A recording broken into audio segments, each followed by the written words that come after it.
Olá, pessoal! Sejam bem-vindos a mais um episódio do nosso PSC Cast. E hoje nós temos um convidado aqui, né, que além de muito especial, ele já é da casa praticamente, né? Nós temos tantos clientes em comuns que acaba que a gente se fala quase todo dia, né? Eu até brinco às vezes com ele assim, nossa, hoje nem te dei bom dia, já fui direto no problema para resolver. Ou que ele podia ter uma salinha aqui dentro. Ou que ele podia ter uma salinha também. Que aqui dentro sim, mais. Queria facilitar. E dado toda essa intimidade que a gente tem, né, nós queremos quebrar o protocolo. Eu gostaria que você se apresentasse. Fala um pouquinho para nós, Felipe. Seja bem-vindo. Conta para nós um pouquinho da sua história. Gente, é um prazer estar aqui, viu? Vocês também que estiveram lá, né, no nosso, a gente também tem um podcast lá. E meu nome é Luiz Felipe, né? Tava até brincando aqui antes, o Luiz, não sei para que tem, né? Quase ninguém usa, mas é Luiz Felipe. E eu tenho uma empresa de contabilidade aqui em Varginha, né, que é a Contabilitar, e na minha formação, a formação é contábil e formei aqui em 2010, já faz tempo. Vai falando o ano assim, vai contando a idade. Vai, perigoso isso. Depois eu fiz um mestrado em gestão, né, e o foco da minha pesquisa de mestrado foi no planejamento tributário, com viés mais tributário. E aí a gente meio que o objeto da pesquisa do mestrado foi meio que um laboratório para o que a gente implantou na Contabilitar depois, que foi a área de consultoria na Contabilitar, no qual o principal trabalho que a gente faz hoje é o planejamento tributário. E aí foi o escopo, o início dessa parte de consultoria foi com o resultado do trabalho da pesquisa, que era o uso do planejamento tributário como ferramenta de gestão, e aí a gente consegue identificar o quão era precário na nossa região na época, né, o uso dessa ferramenta, e hoje a gente conseguiu, aí tem vários produtos hoje de consultoria, mas o início foi isso. Então a Contabilitar é uma empresa que ela tende eu brinco que a gente é uma empresa de consultoria com contabilidade, não uma empresa de contabilidade com consultoria. O nosso foco é tentar dar essas consultorias, ajudar o empresário, né? O nosso lema é gerar economia com conformidade, e aí a gente hoje consegue ter uma atuação bem presente aqui com vocês. A gente tem bastante clientes em comum e da MET, né, combina bastante, a gente consegue assessorar bem aí os nossos clientes. É isso aí, você esqueceu de 2 atributos, que você é pai e atleta do pedal. Verdade. Sou pai atípico ainda para ajudar, né? E esse do atleta aí eu deixo por tua conta. Faço uns pedalzinhos aí. Acredito. Às 5 horas da manhã, né? 5 horas da manhã, 110 quilômetros. É a hora que dá, né? Felipe, mas é um prazer pra gente ter você aqui. E já pra gente começar nosso bate-papo. A gente com frequência recebe clientes aqui, Felipe, que compraram a ideia de que a hold é uma solução milagrosa para os problemas de inadimplência. O que você acha disso, Felipe? Isso tem, né? Ou problema de inadimplência, ou acha que... acho que eu ouço bastante também de hold é que não vai ter inventário, né? Exato. Eu vou resolver a questão. Essa etapa. Então, mas assim, eu acho que ela tem que ser, não é uma solução milagrosa, é óbvio, né? Ela é uma solução que, na minha opinião, ela tem o tempo certo de ser feita, né? Principalmente se falando em situação de inadimplência. Se você esperar estar inadimplente para depois pensar numa solução de hold, você andou ao contrário, né? Então, não é essa a lógica. Então, ela não é uma solução milagrosa, mas ela é uma solução muito eficaz, né?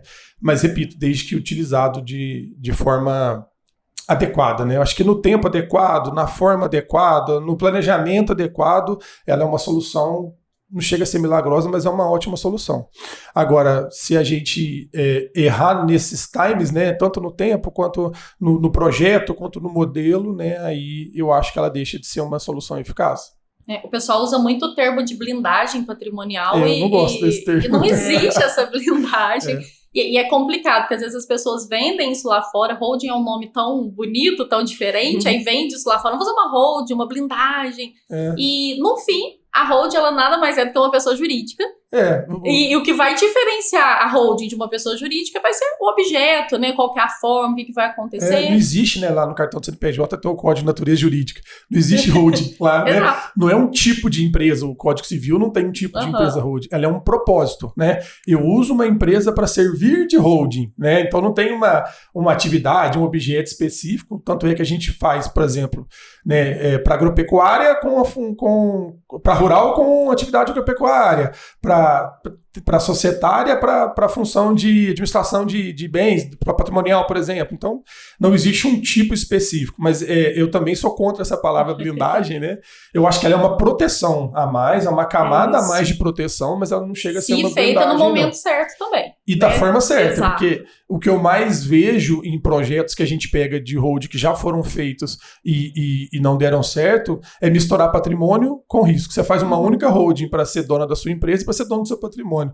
Você comunicou risco e patrimônio, e isso você jogou fora a proteção que ela pode trazer. Qualquer blindagem que ela poderia trazer deixou de existir. E esse nome blindagem, essa fama, né, de holding, ela tá bem presente, né? Você pega hoje no Instagram, você vai passando stories, parece assim, faça holding, não sei o que e tal. Então, o mercado aí deu uma sujada, né? Eu acho que a palavra é essa, uma sujada nesse conceito ou nessa forma, né? Então, a gente acaba que a gente tem que quebrar isso quando a gente vê um cliente com necessidade. Eu acho que a holding, comercialmente falando, né, quando a gente atua, normalmente é a gente que leva a solução para o cliente, não o cliente que procura holding. O cliente não liga, às vezes, pedindo para fazer uma holding. Ele tem um problema, né? Ele tem um problema e ele não sabe ainda que a holding talvez vai ajudar naquele problema. Ela pode ser uma solução ali. Né? E aí cabe a nós, né, avaliar a questão e propor essa solução para eles. Eu acho que quando ela surge dessa forma, é o projeto que dá certo. Quando o cliente já chega pedindo hold, porque ele viu na internet e viu alguma coisa, aí normalmente são os casos que a hold não se aplica, pelo menos é o que acontece na nossa amostragem lá. E aí é um papel muito importante nosso enquanto profissional, trazer esclarecimento para o cliente, para ele entender efetivamente o que é uma hold, e sendo de fato uma ferramenta de proteção patrimonial, Felipe, quais são os requisitos legais e fiscais para a gente criar e manter uma hold no Brasil? Então, a abertura, como a gente comentou, é uma empresa como qualquer outra. A gente gosta de trabalhar muito, né, Nayara, com a questão da SA. Aí dá um pouquinho mais de trabalho na abertura, mas eu entendo ser uma proteção a mais. Então, eu gosto de trabalhar nos projetos de hold com o tipo de pessoa jurídica que é a sociedade anônima, e aí dá um pouquinho mais de trabalho, mas nada como se fosse abrir uma empresa comum, né? O trabalho de abertura é o mesmo. A gente acaba, às vezes, fazendo limitado e depois transformando, que acelera um pouquinho, que acaba sendo um processo mais lento, né? Então, nesse quesito, não vejo diferença, não. Eu acho que o que é essencial na holding é o controle e a manutenção pós.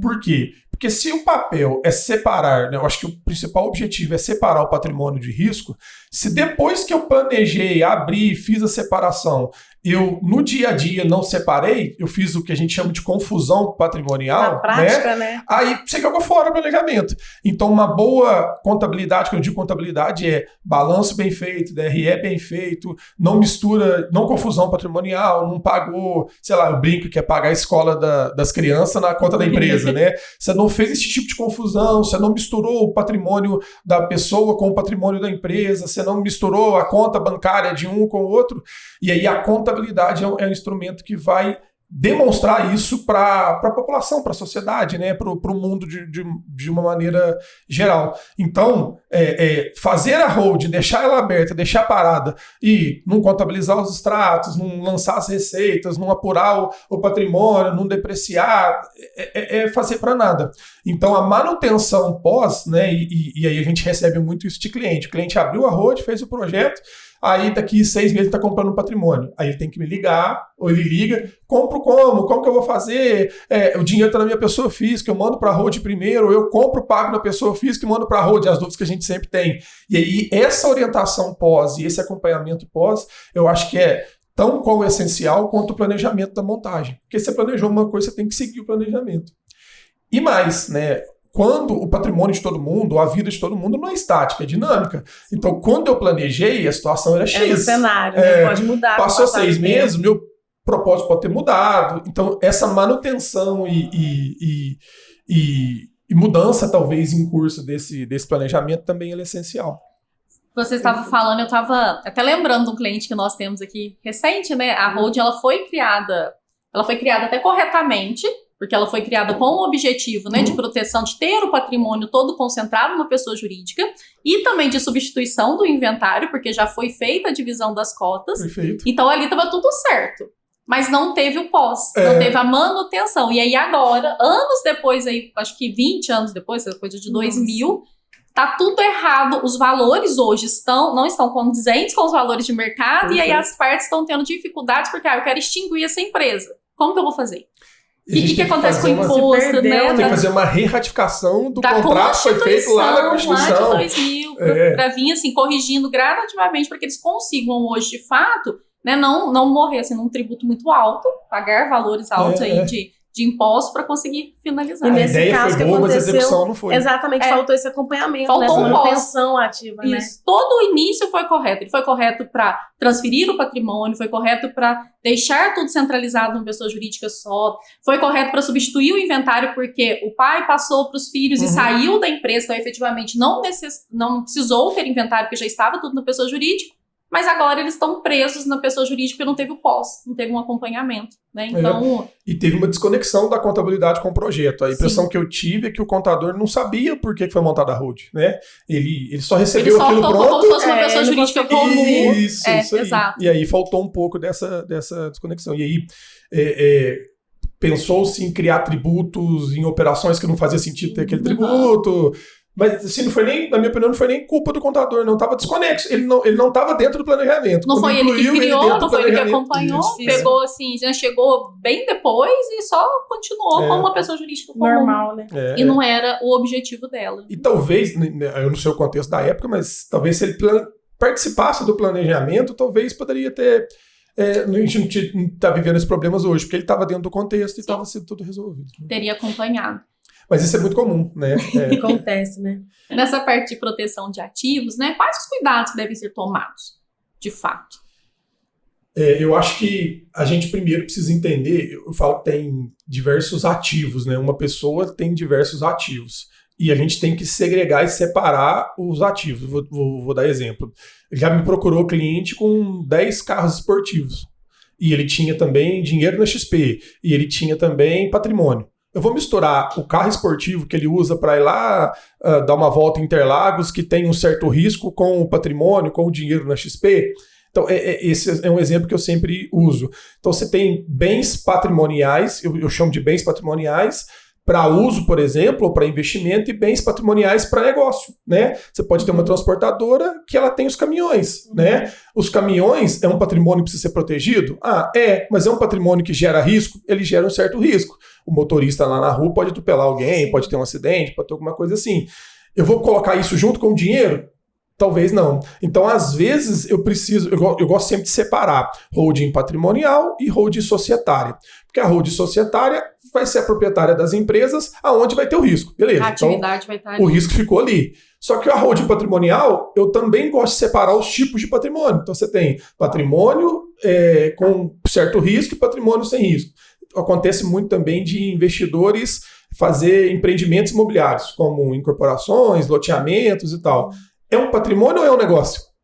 É as duas coisas, né? Você vai misturar, o cara às vezes tem um negócio rural, tem uma propriedade rural, tem uma fazenda onde também gera receita. Eu vou misturar ali aquela fazenda com o loteamento ou com a empresa dele. Então a gente recebe muito, às vezes, muito em conjunto, né? Projetos assim, dinâmicos dessa forma. E aí não existe uma receita de bolo, não existe uma coisa que vai dar certo para todo mundo. Eu falo que existe um conceito que em cada situação ele é aplicado de alguma forma, né? Qual é esse conceito? Separar risco de patrimônio, né?